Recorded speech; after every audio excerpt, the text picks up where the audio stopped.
말씀은 신약성경 마태복음 5장 4절입니다. 마태복음 5장 4절 말씀, 5장 4절 말씀을 우리 함께 합독하도록 하겠습니다. 애통하는 자는 복이 있나니 그들이 위로를 받을 것이며. 아멘. 저는 애통하는 자에게라는 제목으로 하나님 말씀 증거하도록 하겠습니다. 볼륨 조금만 올려주시면 좋겠는데요. 지난주에 이어서 행복의 물줄기는 누구에게서 솟아나는가라는 큰 주제로 말씀을 듣고 있습니다. 지난주 말씀을 들어보니까 행복의 물줄기는 어떤 사람에게 솟아나죠? 지난주 어떤 자에게? 심령이 가난한 자에게 행복의 물줄기가 솟아난다고 말씀드렸습니다. 오늘은 애통하는 자에게 행복의 물줄기가 솟아난다라는 주제로 말씀을 전하고자 합니다. 자, 그런데 단어부터 익숙하지만 성경에서 쓰는 단어는 우리가 일상에서 쓰는 단어와 의미가 다른 게 분명히 있습니다. 여기서 말하는 애통이라는 것은 일반적으로 어떤 의미냐면 어떤 사건이나 상황을 통해 아프고 고통스러워서 슬프게 우는 것을 애통한다라고 보통 얘기합니다. 그렇죠? 예.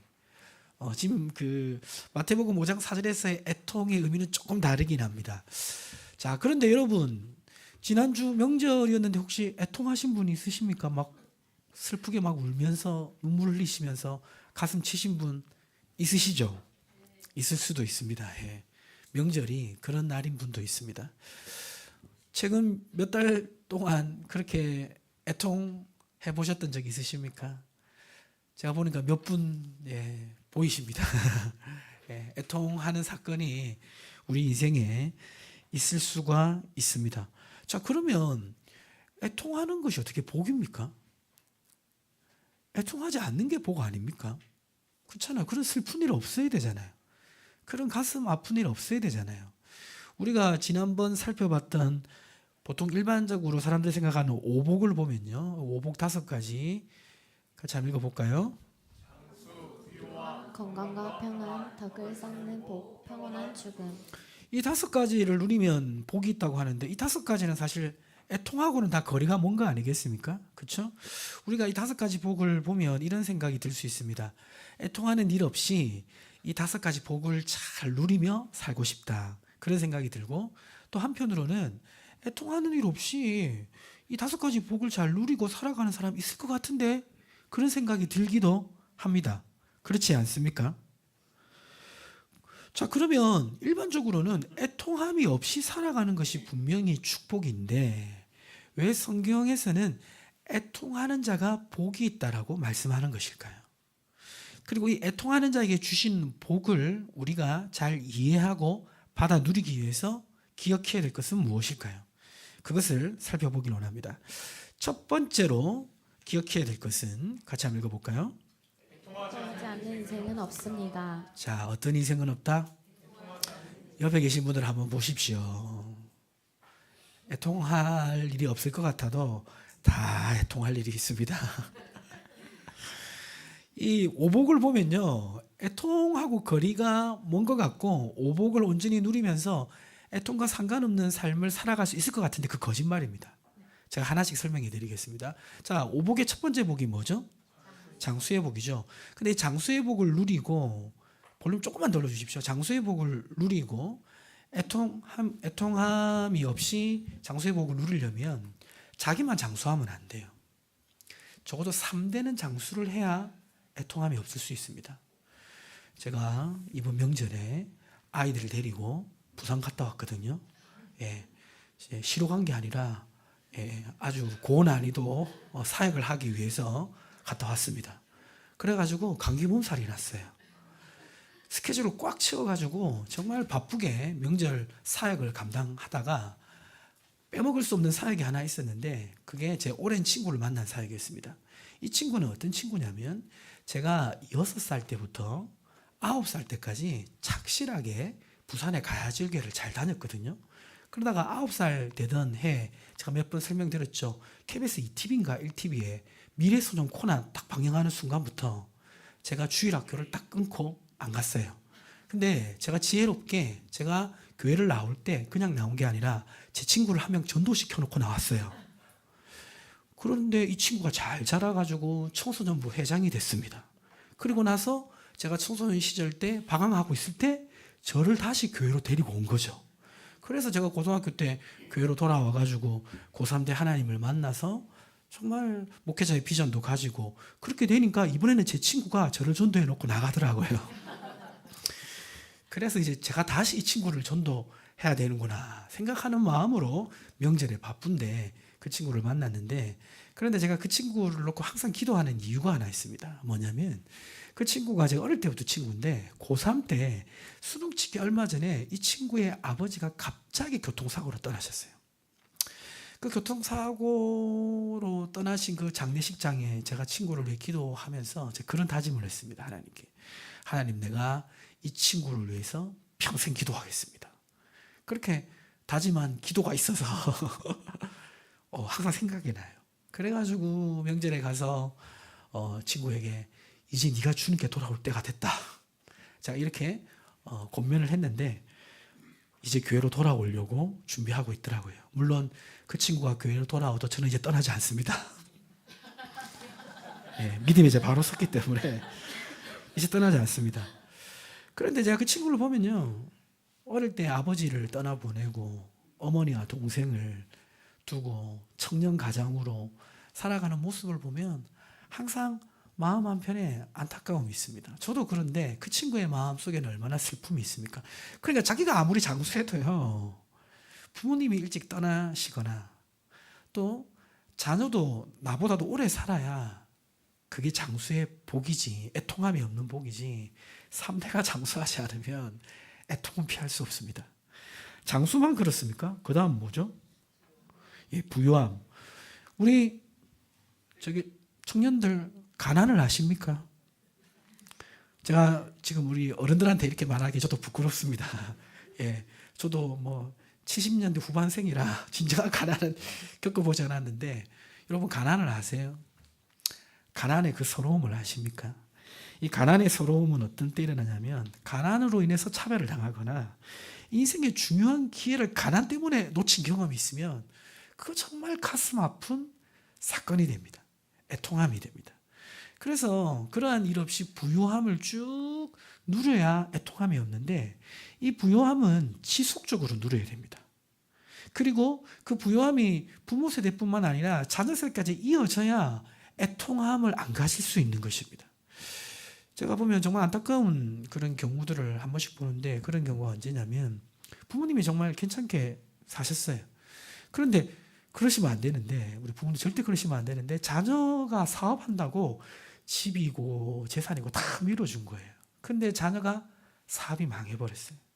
그러니까 부모님은 이제는 나이가 드셔서 어떻게 할 수도 없고 자신도 경제적으로 어려워지니까 부모와 자녀가 다 같이 그 경제적 문제 때문에 애통하는 일이 일어나기도 합니다. 그러니까 부유함이 쭉 유지돼야 애통함이 없는 복을 누릴 수 있는 것입니다. 세 번째 뭡니까? 건강과 평안. 우리 청년들은 절대 건강하실 것 같죠? 그렇죠? 특히 여기 청소년 지금 같이 예배 드리고 있는데 우리 이준이 어디 있습니까? 아픈 데 없죠? 이준이 건강하죠? 그렇죠? 그 건강이 언제든지 갈 것 같지 않습니까? 그렇지 않습니까? 우리 종원 형제는 건강하세요? 예?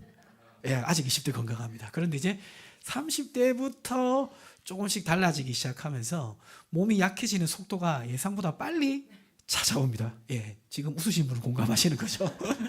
예, 그리고 무서운 거는 노화뿐만 아니라 질병이 갑자기 내가 환영도 안 했는데 손님처럼 찾아온다는 겁니다. 특별히 무서운 질병이 찾아오기도 합니다. 이런 질병의 방문은 욥이나 히스기야 같은 신실한 하나님의 사람에게도 찾아옵니다. 그러면 인생에 애통함이 생깁니다. 누가 평생 건강할 수 있겠습니까? 그렇죠? 그리고 평안. 여러분 근심과 걱정 없으십니까? 근심과 걱정 없이 산 날이 이번 한 달 생각해 보시면 몇 날이나 됩니까?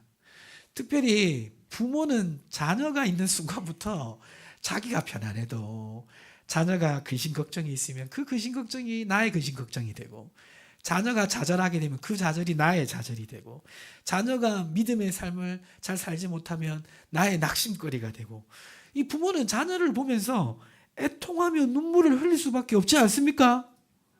그렇죠. 이러한 애통함 없이 살아갈 수 있는 사람이 얼마나 되겠습니까? 덕을 쌓는 복은, 이것은 관계를 꾸준히 잘하는 복을 말하는데, 관계란 것이 약간 멀리 있을 때는 쉬워도 직장 생활에서 가장 힘들게 하는 사람이 누굽니까? 내 동료 아닙니까? 그렇죠. 그리고 평온한 죽음이라고 하는데, 평온한 죽음, 예수님을 믿지 않는 사람이 지옥을 앞에 두고 어떻게 평온히 죽을 수가 있습니까? 그러니까 사실 이 5가지 복은요, 겉으로 보면 실제로 존재할 것 같은데 사실 따지고 들어가 보면요, 인생은 애통을 피할 수 없습니다. 그래서 계시록 21장 4절에 이렇게 말씀하고 있습니다. 우리 웅보명제가 한번 읽어주세요. 모든 눈물을 그 눈에서 닦아주시니 다시는 사망이 없고 애통하는 것이나 곡하는 것이나 아픈 것이 다시 있지 아니하리니 처음 것들이 다 지나갔음이로라. 그러면 애통이 없어지는 날은 이 땅이 아니라 천국에 가야 하나님께서 우리 눈물을 다 닦아주실 때 애통이 없다는 거죠. 그러니까 이 땅의 삶에서 애통 없이 살아간다는 것은 거짓말입니다. 모든 사람은 다 애통하며 살아갈 수밖에 없습니다. 성경은 이 애통의 원인을 말씀하고 있습니다. 시편 31편 10절 같이 한번 읽어보겠습니다. 내 일생을 슬픔으로 보내며 나의 연수를 탄식으로 보내며 내 기력이 나의 죄악 때문에 약하여지며 나의 뼈가 쇠하도소이다. 누구보다 하나님의 복을 많이 누리고 누구보다 애통한 일을 또 많이 경험해 본 사람 다윗은 지금 내 인생을 슬픔으로 보내며 나의 연수를 탄식으로 보내며 내 기력이 무엇 때문에 약해진다? 나의 죄악 때문에 약해진다라고 말하면서 인생의 애통의 원인이 죄와 관련이 있음을 말씀하고 있습니다. 전도서는 죄인으로 이 땅을 살아가는 사람들이 피할 수 없는 삶을 얘기합니다. 전도서 5장 17절에 보니까 일평생을 어두운 데서 먹으며 많은 근심과 질병과 분노가 그에게 있느니라. 그러니까 우리가 이 애통하는 자에 주시는 복을 알기 위해서 첫 번째 기억해야 될 것은 이 땅에 살아가는 모든 사람이 애통을 피할 수 없다는 것입니다. 이것을 먼저 기억하셔야 됩니다. 그래서 애통을 피하는 게 축복이 아님을 기억하셔야 됩니다. 그러면 두 번째로 애통하는 자에게 주시는 복을 경험하기 위해서는 어떻게 해야 됩니까? 같이 한번 읽어볼까요? 주님 앞에서 애통해야 합니다. 누구 앞에서 애통해야 된다? 주님 앞에서 애통해야 됩니다. 우리가 애통할 만한 일이 있을 때 우리는 자기를 도와줄 만한 사람, 자신을 위로해 줄 만한 사람을 찾아갑니다. 특별히 일반 사람들은 고위 관리나 권력이 있는 사람 중에 자신의 애통함을 해결해 줄 수 있는 어떤 사람을 기대하기도 합니다. 옛날에 어떤 정치인이 성경 말씀을 인용해서 백성의 모든 눈물을 닦아주고 싶다라고 그런 말을 했는데, 그 말은 멋진 말이지만 정치인이 우리 인생의 애통함을 해결할 수 있습니까? 사회 제도를 개선하고 정치를 발전시킨다고 이 애통의 문제를 해결할 수 있습니까? 못합니다. 왜냐하면 정치인 자기 자신도 애통하는 삶을 살 수밖에 없기 때문입니다. 그래서 사람은 내가 사람에게 가서 애통한다 하더라도 나를 진정 위로해 줄 수가 없는 것입니다. 왜냐하면 그 역시 나와 똑같이 죄로 말미암아 애통하며 살아가는 인생이기 때문입니다. 그러니까 지금 주님이 애통하는 자에게 복이 있다는 것은 사람에게 가서 애통하는 것이 아니라 바로 하나님 앞에 가서 애통한다라는 의미입니다. 자, 그러면 단순히 슬퍼하는 애통과 하나님 앞에 가서 하는 애통이 어떤 차이가 있을까요? 이런 차이가 있습니다. 하나님 앞에서 하는 애통을 우리 웅부문제가 한번 읽어주세요. 죄로 인해 겪는 인생의 슬픔을 쏟아내는 애통, 하나님을 떠나 살아간 삶에 대한 회개하는 애통, 주님의 긍휼과 도우심을 바라보는 애통. 하나님 앞에 가서 하는 애통은 그 애통도 물론 우리의 인생의 슬픔을 쏟아내는 애통이지만 그것만 하는 것이 아니라 하나님을 떠나 살아간 삶에 대해서 회개하는 애통과 그리고 주님의 긍휼과 도우심을 바라보는 애통. 우리가 왜 아이들이 정말 다치거나 갑자기 큰일 당하면 막 부모님이 찾아와가지고 억울한 듯이 막 울잖아요. 애통하면서 울잖아요. 그렇죠? 그것은 부모의 어떤 그 긍휼과 도우심을 바라보면서 우는 거잖아요. 그러니까 하나님 앞에 하는 애통은 이런 의미가 포함되어 있는 것입니다. 하나님께서는 이렇게 애통하는 자에게 위로를 주십니다. 누가복음 15장 18절과 20절에 보시면요, 하나님의 마음을 알 수 있는 본문이 있습니다. 애통하는 자를 향한 하나님의 마음을 알 수 있는 본문인데요. 누가복음 15장 18절과 20절 한 절씩 교독하겠습니다. 내가 일어나 아버지께 가서 이르기를 아버지 내가 하늘과 아버지께 죄를 지었사오니 지금부터는 아버지의 아들이라 일컬음을 감당하지 못하겠나이다. 나를 품꾼의 하나로 보소서 하리라 하고. 이 사람은 누구냐면 탕자입니다. 망나니 아들이죠. 아버지의 모든 재산을 아버지가 상속도 해주지 않았는데 미리 달라고 해가지고 그거 가지고 자기 마음대로 방탕하게 모든 재산을 다 써버린 그런 탕자입니다. 자, 이 탕자가 모든 재산을 다 쓰고 나서 자신의 처지를 보니까 너무나 고통스러운 거예요. 돼지가 먹는 그 지엽 열매를 먹으면서 이 돼지 우리에서 기거하고 있는 이 탕자가 과거를 생각해 보니까 자신이 과거 아버지 집에서 풍성하게 먹고 마시며 또 인정받으며 살았던 그 삶이 기억이 났습니다. 그래서 이 탕자는 아버지께 돌아가려고 합니다. 근데 아버지께 돌아가려고 하는데 뭐가 마음에 걸립니까? 자기가 아버지의 명령을 어기고 아버지의 모든 재산을 탕진한 그 죄 때문에 아버지가 자신을 아들로 여기지 않을 거라고 이 탕자는 생각합니다. 그렇죠? 자, 그런데 20절 보십시오. 아버지가 어떻게 합니까? 같이 읽어보겠습니다. 시작. 이에 일어나서 아버지께로 돌아가니라. 아직도 거리가 먼데 아버지가 그를 보고 측은히 여겨 달려가 목을 안고 입을 맞추니. 아직 거리가 멀리 있는데 아버지가 저 멀리서 뛰어와서 그를 보고 어떻게 여겨? 측은히 여겨 달려가 목을 안고 입을 맞추니. 그러니까 아까 말한 하나님 앞에 애통하는 사람, 정말 인생의 그 괴로운 일을 겪고 그것이 죄 때문임을 깨닫고 하나님 앞에 자신의 슬픔을 쏟아내며 하나님의 도우심을 구하며 주님께 마음을 돌이키기 위해서 나아가는 그 사람을 하나님은 외면하지 않으십니다. 긍휼히 여기십니다. 아멘이십니까? 누가복음 15장 21절과 22절에 이렇게 이어서 말씀하고 있습니다. 같이 교독하면 아들이 이르되 아버지 내가 하늘과 아버지께 죄를 지었사오니 지금부터는 아버지의 아들이라 일컬음을 감당하지 못하겠나이다 하나. 아버지는 종들에게 이르되 제일 좋은 옷을 내어다가 입히고 손에 가락지를 끼우고 발에 신을 신기라. 아버지는 긍휼히 여기실 뿐만 아니라 아버지가 가지고 있는 모든 것을 아들에게 다시 그대로 내어주는 아버지를 볼 수가 있습니다. 사실 우리가 애통할 만한 일이 있을 때 이런 아버지 있으면 좋겠다 이렇게 생각할 수 있습니다. 그렇죠? 여러분 그런 아버지 있습니까?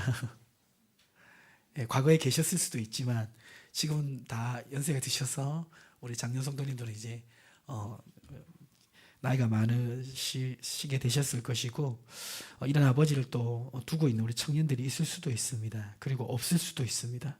자, 그런데 중요한 사실은 뭐냐면 이런 아버지보다 더 우리를 사랑하시고 더 좋은 것을 주실 수 있는 하늘 아버지가 계시다는 것입니다. 아멘이십니까? 그래서 호세아서 이렇게 말씀하고 있습니다. 호세아서 6장 1절과 2절 한 절씩 교독하면 오라 우리가 여호와께로 돌아가자. 여호와께서 우리를 찢으셨으나 도로 낫게 하실 것이요 우리를 치셨으나 싸매어 주실 것임이라.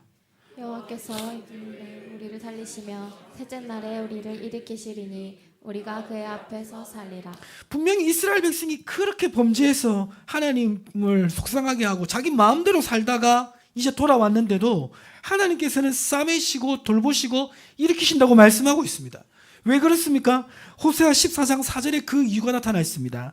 내가 그들의 반역을 고치고 기쁘게 그들을 사랑하리니 무엇이 떠나갔다? 나의 진노가 그에게서 떠나갔습니다.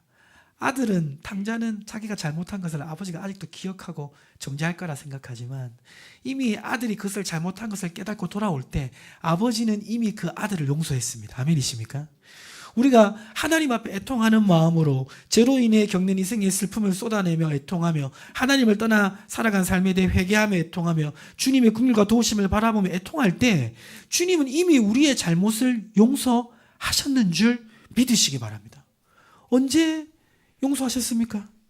언제? 예수님이 십자가에서 죽으실 때 나의 죄를 함께 도말하셨는 줄 믿습니다. 그리고 예수님이 이루신 모든 자격을 나에게 주셨는 줄 믿습니다.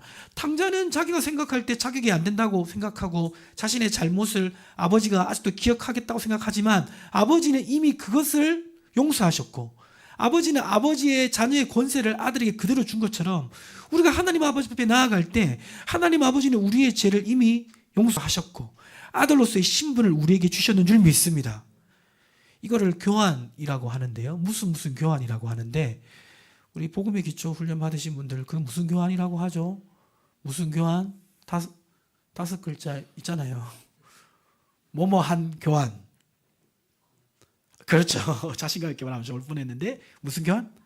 거룩한 교환. 거룩한 교환이 일어났기 때문입니다. 그걸 이렇게 한번 설명해 보면요. 우리 다영 집사님 읽어주세요. 거룩한 교환. 나의 죄는 예수님이 가져가시고 예수님이 이루신 의는 나에게 전가해 주셔서 죄에 대한 심판은 예수님이 대신 담당해 주시고 예수님이 가지신 신분과 권세는 나의 것이 된 것. 이게 거룩한 교환입니다. 그래서 우리가 하나님 앞에 애통하며 나아갈 때 우리는 이 거룩한 교환으로 말미암아 주님이 주시는 긍휼과 은혜를 경험하는 것입니다. 로마서 5장 8절은 분명히 이렇게 말씀하고 있습니다. 우리가 아직 죄인 되었을 때 그리스도께서 우리를 위하여 죽으심으로 하나님께서 우리에 대한 자기의 사랑을 확증하셨느니라. 하나님이 얼마나 우리를 사랑하시는 증거가 바로 예수님을 십자가에 못 박혀 죽게 한 것이라고 말씀하고 있습니다. 그래서 우리는 이 확신을 가지고 누구에게 나아가야 됩니까? 하나님 아버지께 나아가야 될 줄 믿습니다. 빽이 없다고 도와줄 사람이 없다고 나의 애통을 해결해 줄 사람이 없다고 말하지 마십시오. 하나님 아버지가 계신 줄 믿습니다. 그 아버지 앞에 나아가야 돼. 어떻게 나아가야 됩니까? 시편 142편 2절에 내가 내 원통함을 그의 앞에 토로하며 내 우환을 그의 앞에 진술하는도다. 솔직히 다 얘기하는 거예요. 어떤 사정인지 어떤 어려움이 있는지. 그리고 시편 62편 8절 백성들아 시시로 그를 의지하며 그의 앞에 마음을 토하라. 하나님 우리의 누구시다? 피난처시다. 나의 피난처가 되신 하나님께 모든 사정을 다 아래서 애통해야 됩니다. 그런데 왜 여러분은 하나님께 나와서 애통하지 않습니까? 애통할 일이 없습니까? 제가 보니까 애통할 일이 많으신데요. 이번에 명절에 목요일인가? 그 비전센터 난방기를 제어할 수 있는 앱이 있는데 그거를 제가 가지고 껐다 켰다 하거든요. 분명히 이제 새벽 기도가 없어서 당연히 꺼져 있을 거라고 생각했습니다. 왜냐하면 예약도 다 취소했기 때문에. 그런데 목요일 날 봤는데 켜져 있는 거예요. 순간 머리를 탁 스치는 생각은 두 가지였습니다. 뭐냐면 주일부터 켜져 있었나? 주일부터 켜져 있었으면 4일 동안 켜져 있었던 거예요. 근데 PPT 한번 넘겨주세요. 그런 마음도 들었어요. 주일에 안 끈 게 아니라 누가 기도하러 와서 켰을 거야. 그거를 내가 안 끄고 간 줄 알고 끈 건 아닐까. 이런 기대가 있었습니다. 그리고 명절이지만 외로운 누군가가 와서 커피 마시려고 켰다. 이 세 가지 지금 가능성이 있는데 여러분 솔직히 1번인 것 같아요? 2번인 것 같아요? 3번인 것 같아요? 뭐라고요? 1번이죠. 제가 이제 몇 분하고 의논을 했어요. 혹시 2번 아닐까요? 이렇게 의논을 하니까 이제 그렇게 말씀하시더라고요. 2번은 절대 아닙니다. 2번은 절대 아닙니다. 난방비가 나와도 되니까 안 끄고 가셔도 되니까요. 주중에 와서 키시고 기도하시기를 주님으로 축복합니다. 이 애통함은요 마음에 눈물이 차 있는 거거든요. 이게 하나님 앞에 흘리는 눈물과 사람 앞에 흘리는 눈물이 달라요. 이 분명히 애통하는 게 있으면 나 겉으로 멀쩡한 것 같아요. 나 아무 문제 없는 것 같아. 감정적으로 건강하고 잘 사는 것 같아. 그런데 하나님께 깊이 예배만 드리면 왜 그렇게 눈물이 날까? 그거는 마음속에 애통한 사연이 많이 있기 때문입니다. 여러분, 나 안에 지금 눈물이 없을 것 같습니까? 여러분 안에 감춰진 눈물이죠.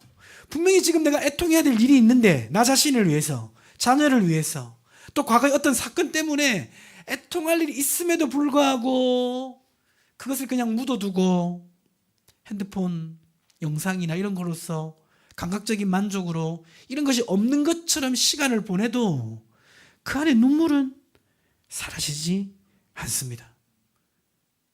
그 애통함을 가지고 하나님 앞에 나오시기를 주님을 축복합니다. 그것이 복된 사람입니다.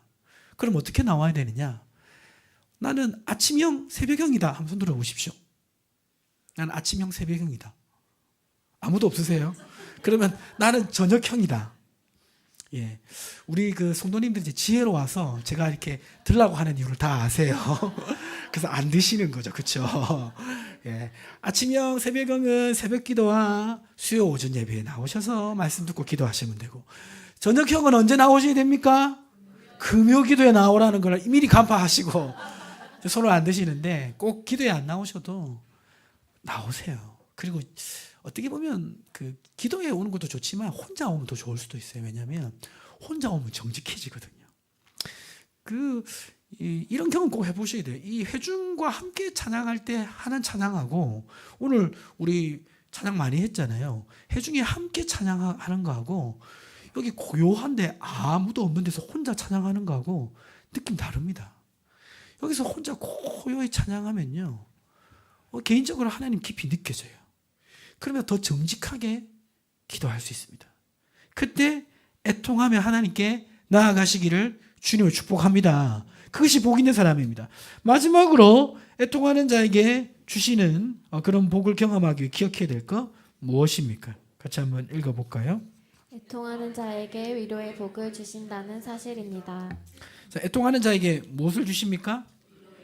위로의 복을 주신다라고 말씀하고 있습니다. 그런데 아까도 말씀드렸듯이 이 위로는, 사전적 의미로는 이런 말입니다. 따뜻한 말이나 행동으로 괴로움을 덜어주거나 슬픔을 달래줌. 이게 사전적 의미의 위로인데, 성경에서 말하는 위로는 사전적 의미하고 좀 다릅니다. 자, 성경의 위로는 어떤 위로냐? 제가 한번 적어봤는데요. 자, 우리 청년들만 한번 읽어보겠습니다. 시작. 나를 원수의 손에서 구원하시는 하나님, 위기의 순간에 피난처와 요새가 되는 하나님, 내 인생을 통해 놀라운 계획을 이루시는 하나님, 나를 축복의 통로로 사용하길 원하시는 하나님께서 나와 함께 하심으로 말미암는 위로입니다. 성경의 위로는 그냥 마음만 달래주는 위로가 아니에요. 다시 한번 제가 읽어드리면, 나를 원수의 손에서 구원하시는 하나님, 위기의 순간에 피난처와 요새가 되시는 하나님, 내 인생을 통해 놀라운 계획을 이루시는 하나님, 나를 축복의 통로로 사용하길 원하시는 하나님께서 나와 함께 하심으로 말미암는 위로입니다. 그래서 이 위로는 마음의 위로로 끝나지 않아요. 마음의 위로로 끝나는 게 아니라 인생의 응답으로 이어지는 줄 믿으시기 바랍니다. 구약에 보면 애통하며 하나님 앞에 나아가는 한 여인이 있습니다. 이 여인은 한나입니다. 사무엘상 1장 10절에 보면 우리가 다 알다시피 한나가 자녀를 가지지 못했고 한나의 대적이었던 분인나가 이 한나를 계속 괴롭혔습니다. 그래서 얼마나 괴롭혔는지, 무엇이 먹기 싫었습니까?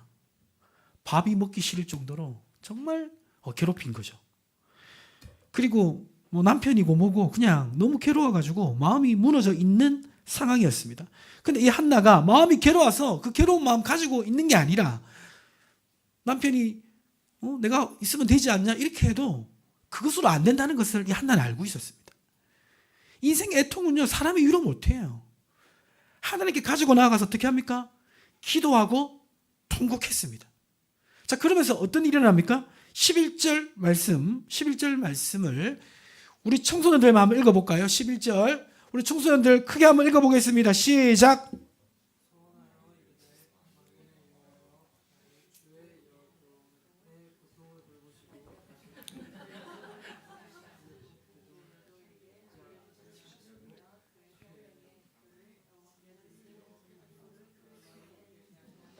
예, 감사합니다. 그래도 우리 샘물교회 청소년들 훌륭해요.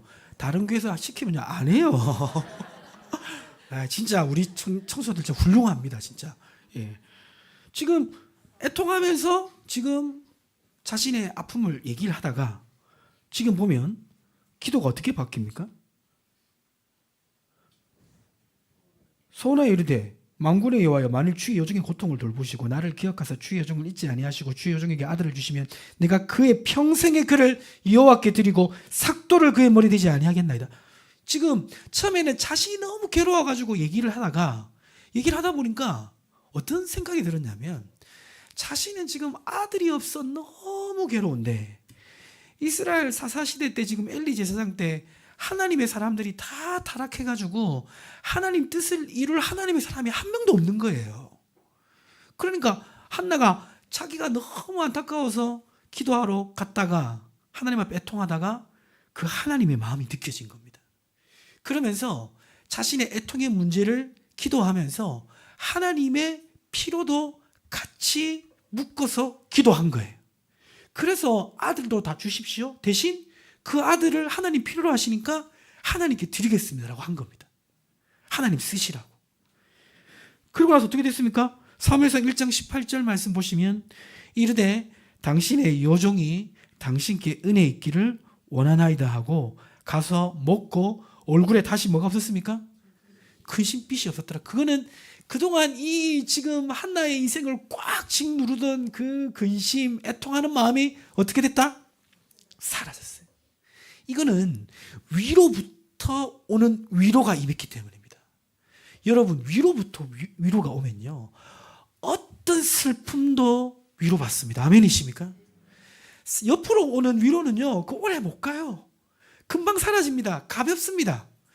그러나 위로부터 오는 위로는 내가 어떤 상황이든지 어떤 환경이든지 그것을 뚫고 하늘로부터 오는 위로인 것입니다. 이게 하나님의 위로입니다. 아멘이십니까? 자, 그리고 어떻게 됩니까? 사무엘상 1장 19절 20절 한 절씩 교독하면 그들이 아침 일찍 일어나 여호와께 경배하고 돌아가 라마의 자기 집에 이르니라. 엘가나가 그의 아내 한나와 동침함에 여호와께서 그를 생각하신지라. 한나가 임신하고 때가 이름에 아들을 낳아 사무엘이라 이름하였으니 이는 내가 여호와께 그를 구하였다 함이더라. 하늘로부터 오는 위로로 그 마음을 평안케 하시고 그것으로 끝나는 게 아니라 정말 필요로 했던 아들을 하나님이 주셨습니다. 그리고 그 아들 그냥 아들입니까? 바로 사사시대의 어두움을 끝내고 신정시대 다윗시대로 열어가는 그 중요한 길목에 제사장 역할을 하는 사무엘을 주신 것입니다. 그래서 하나님이 애통하는 자에게 주시는 위로는 이런 것입니다. 자, 넘겨주시면 같이 한번 읽어보겠습니다. 시작. 평안으로 우리 마음을 위로하시고 응답으로 우리 인생을 위로하십니다. 자, 평안으로 우리의 마음을 위로하시고 응답으로 우리의 인생을 위로하시는 것이 누구의 위로다?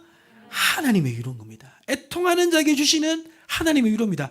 성도님들, 크리스찬의 삶은요, 무거운 짐을 짊어지고 가슴 아픈 사이를 막 부둥켜 안고 그렇게 살아가는 삶이 아니에요. 야고보서 5장 13절에 크리스찬의 삶을 분명히 말씀하고 있습니다. 같이 읽어볼까요? 너희 중에 고난당하는 자가 있느냐?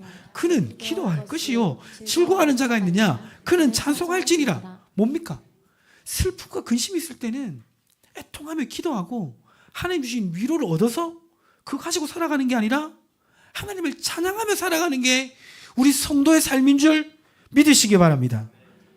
말씀을 마무리하도록 하겠습니다. 세상은 애통하지 않는 것이 복이라고 하지만 그것은 거짓말입니다. 왜냐하면 애통하지 않을 수 없기 때문입니다. 사람은 누구나 다 애통하며 살아가야 됩니다. 그런데 이 성경에서 말하는 애통하는 자에게 주시는 복을 누리기 위해서 우리는 무엇을 기억해야 됩니까? 첫 번째 뭐죠? 두 번째, 세 번째, 이 세 가지를 기억하심으로 말미암아 애통하는 자에게 주시는 복을 누리며 살아가시기를 주님의 이름으로 축복합니다. 하나님 아버지, 감사합니다. 명절을 잘 보내고 오늘 예배 자리에 섰습니다. 기쁜 명절을 보냈지만